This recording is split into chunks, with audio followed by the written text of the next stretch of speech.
उत्तर प्रदेश का मनोहरगढ़ नाम का एक छोटा सा शहर था। दोपहर का समय होने के कारण सारी सड़कें सुनी थी। सड़क के किनारे एक पुराने नीम का पेड़ और उसके नीचे जंग लगी एक पुरानी मोटरसाइकिल खड़ी थी। हवा में सूखे पत्ते उड़ रहे थे, एक अजीब सी आवाज कर रहे थे। सारा माहौल सुस्त और शांत था। उस सन्नाटे को तोड़ते हुए दो लोग पेड़ के नीचे बैठकर गंभीरता से चर्चा कर रहे थे। अरे केशव, इस धूप में बैठकर पसीना बहाने से तो अच्छा है कि कोई गर्मा गर्म और खुशबूदार खाना खाए तो जान में जान आ जाएगी ना। मेरा तो अभी गर्मा गर्म चिकन बनाकर खाने का मन कर रहा है। वो तो ठीक है राम प्रसाद, लेकिन हमारे पास तो फूटी कौड़ी भी नहीं है। जिससे उधार लेने की उम्मीद थी वह किराना दुकान वाला रामलाल तो कल ही तुम्हें देखकर शटर गिरा दिया था। अब चिकन कहाँ से आएगा? क्या आसमान से टपकेगा? आसमान से नहीं रे, सड़क पर से आएगा। वो देख, उस आते हुए श्याम सुंदर को ध्यान से देख। वो अपनी बाइक के पीछे टोकरी में मुर्गियां रखकर बाजार जा रहा है। उसमें से एक भी हमारे हाथ लग जाए तो आज रात की दावत पक्की है। ऐसे कहता है तो केशव, अरे रहने दे भाई, वो मुर्गियों को बहुत संभाल कर बांध कर रखता है। हम पास गए तो अपने पास रखे डंडे से हमारा सिर फोड़कर चटनी बना देगा। ये होने वाला काम नहीं है भाई। ऐसे कहता है तो रामप्रसाद, तुम हमेशा ऐसे ही कहते हो केशव, हर बात में शक। मेरा प्लान सुनोगे तो तुम खुद मुझे सैल्यूट करोगे। हम उसके पास नहीं जाएंगे, वो खुद हमारे पास से गुजरेगा। हम एक लंबा डंडा लेंगे, उसके सिरे पर एक जाली जैसी टोकरी बांधेंगे। तुम बाइक चलाना, मैं पीछे बैठकर जाली से मुर्गे को फांस कर खींच लूंगा। उसे कुछ समझ ही नहीं आएगा। ऐसे कहता है तो केशव, मतलब ये तेज चलती बाइक से दूर बाइक पर रखी मुर्गी को खींचना है क्या? तुम इसे कोई फिल्म की शूटिंग समझ रहे हो क्या? अगर वो टोकरी उसकी गर्दन में लग गई या हम नीचे गिर गए तो? अरे डरपोक, मुझ पर भरोसा रख, मैं इस काम में माहिर हूँ। तू बस बाइक का हैंडल पकड़, बाकी मैं देख लूंगा। उस श्याम सुंदर की बाइक की आवाज आ रही है, चल। रामप्रसाद अपने ओवर कॉन्फिडेंस में केशव को खींचकर ले जाता है। केशव अपने चेहरे का पसीना पोंछते हुए, डरते डरते इधर उधर देखते हुए कि कोई देख नहीं रहा हो, बाइक पर बैठता है। सड़क पर श्याम सुंदर अपनी पुरानी बाइक पर मुर्गियों की टोकरी के साथ धीरे धीरे जा रहा था। पीछे से रामप्रसाद और केशव अपना प्लान लागू करने के लिए तैयार हो गए। रामप्रसाद के हाथ में एक लंबा सा बांस का डंडा था। उसके सिरे पर उसने एक छोटी सी जालीदार टोकरी बांध कर रखी थी। और तब रामप्रसाद, केशव थोड़ी स्पीड बढ़ा यार, उसके मोड़ मुड़ने से पहले हमें काम खत्म करना होगा। थोड़ी बाई तरफ आ, और थोड़ा, ऐसे कहते रहता है तो केशव, अरे राम प्रसाद, मेरे हाथ कांप रहे हैं यार, हवा बहुत तेज है। अगर वो डंडा उखड़ कर कहीं लग गया तो हमारा जेल जाना तय है। क्या इस प्लान की कोई गारंटी है क्या? करके कहता है तो रामप्रसाद, मुंह बंद रख यार और बाइक चला।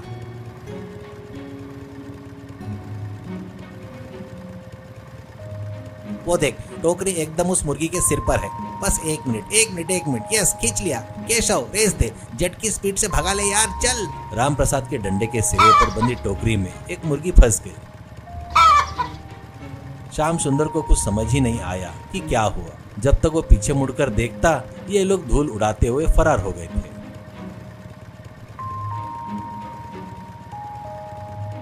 गांव के बाहर एक पुरानी खंडरनुमा इमारत के पास रुककर दोनों राहत की सांस लेते हैं। और रामप्रसाद, देखा केशव मेरा टैलेंट, बिना एक कतरा खून बहाए, बिना 1 रुपए खर्चा किए मुर्गी मिल गई। ऐसे कहते रहता है तो केशव, किस्मत अच्छी थी इसलिए मिल गई राम प्रसाद, लेकिन जब वो मुर्गी चिल्ला रही थी तब तो मेरे दिल का धड़कना बंद हो गया था। अगर तुम कहोगे कि कल भी ऐसा करेंगे तो ये मेरे बस की बात नहीं है यार।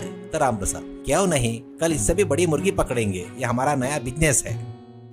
उस रात वो दोनों मुर्गी बनाकर मजे से खाते हैं।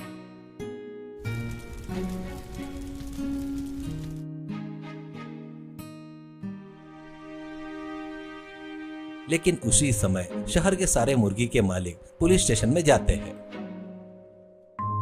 पुलिस स्टेशन का माहौल थोड़ा हंगामेदार था। पंखा किरकिर की आवाज करता हुआ घूम रहा था। इंस्पेक्टर विश्वनाथ अपनी मूंछों पर ताव देते हुए कुर्सी पर बैठे हुए थे। बदन में कांस्टेबल हरीलाल एक फाइल पकड़े खड़ा हुआ था। सर, आज श्याम सुंदर की मुर्गी भी गायब हो गई। उससे एक दिन पहले प्रकाश जी की मुर्गी, उससे पहले ब्रजभूषण की मुर्गी, इस तरह लगातार मुर्गियां गायब हो रही हैं करके बताते रहता है। तो इंस्पेक्टर विश्वनाथ, हरीलाल, क्या चोर मुर्गियां चुरा रहे हैं या वो मुर्गियां हवाई जहाज बनकर उड़ रही है? अब तक एक भी सुराग नहीं मिला। करके कहता है। तो हरीलाल, यही तो समझ में नहीं आ रहा है सर। लोग कह रहे हैं हवा में कोई जादू आता है और मुर्गियां उड़ा ले जाता है, किसी ने भी चोर को नहीं देखा।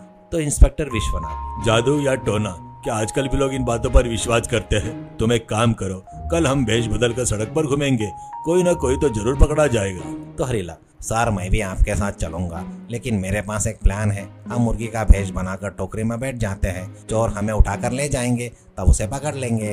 तो इंस्पेक्टर विश्वनाथ, हरीलाल, तुम्हारी अकल देखकर मुझे रोना आता है। तुम कांस्टेबल हो, ये इस देश की किस्मत है। चुपचाप मुंह बंद करो और जीभ निकालो। ऐसा कहते हुए विश्वनाथ चिढ़कर खड़े होते हैं। हरीलाल अपने जोक पर हंसते हुए जीप की तरफ जाता है। अगले दिन शाम का वक्त था, आसमान लाल हो रहा था। राम प्रसाद और केशव फिर से अपनी बाइक पर शिकार के लिए निकल पड़े। डर के मारे केशव का चेहरा पीला पड़ा हुआ था। अरे राम प्रसाद, न जाने क्यों मेरा मन ठीक नहीं लग रहा है। सुना है पुलिस वाले गश्त लगा रहे हैं, आज के लिए छोड़ देते हैं यार। तो राम प्रसाद, अरे डरपोक, पुलिस का हमें पकड़ना नामुमकिन है। हम जो तकनीक इस्तेमाल कर रहे हैं वही ऐसी है। वो देख, एक और मुर्गी की गाड़ी, आज तो 2 मुर्गियां उड़ानी होगी, स्पीड बढ़ा।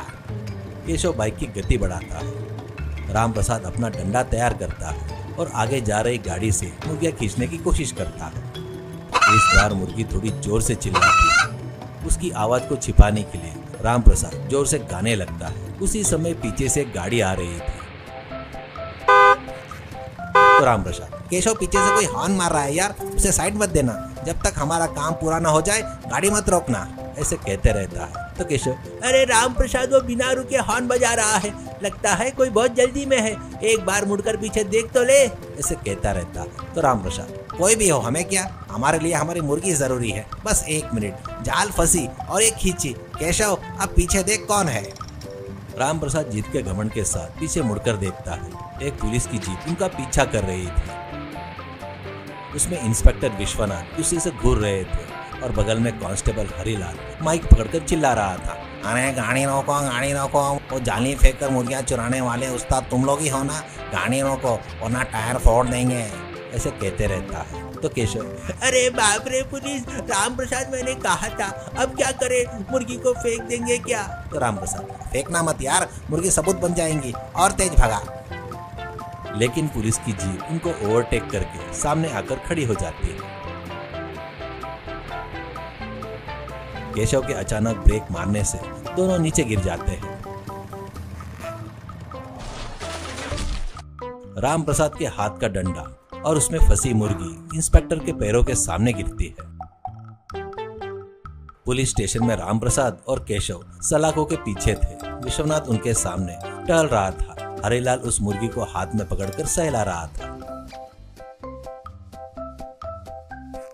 तब विश्वनाथ, तो जाली डालकर मुर्गियां फंसाने वाले महान आदमी तुम ही हो। क्या टैलेंट है यार, क्या हुनर है। मैं पूरे सम्मान के साथ आपको 1 हफ्ते तक हमारे जेल के कमरे में मुफ्त भोजन और आवास की सुविधा दे रहा हूँ। ऐसे कहता है। तो केशव, साहब माफ कर दीजिए, सब कुछ इस राम प्रसाद की वजह से हुआ है। इसी ने मुझे लालच दिया था, मुझे तो चिकन बिल्कुल पसंद नहीं है सर। ऐसे कहता है। तो राम प्रसाद, अरे केशव, मुझे अकेला फंसाएगा, तू भी तो लेग पीस के लिए लड़ रहा था ना, करके कहता है। तो हरीलाल, देखा सर आपने, इन्हें कोई पछतावा भी नहीं है। तब विश्वनाथ, हरीलाल, इन्हें हमारे स्टाइल में ट्रीटमेंट दो। ऐसे कहता है। तो केशव, नहीं सर, हमें अक्ल आ गई है, आगे से हम ऐसी कोई शरारत नहीं करेंगे और हरकत भी नहीं करेंगे।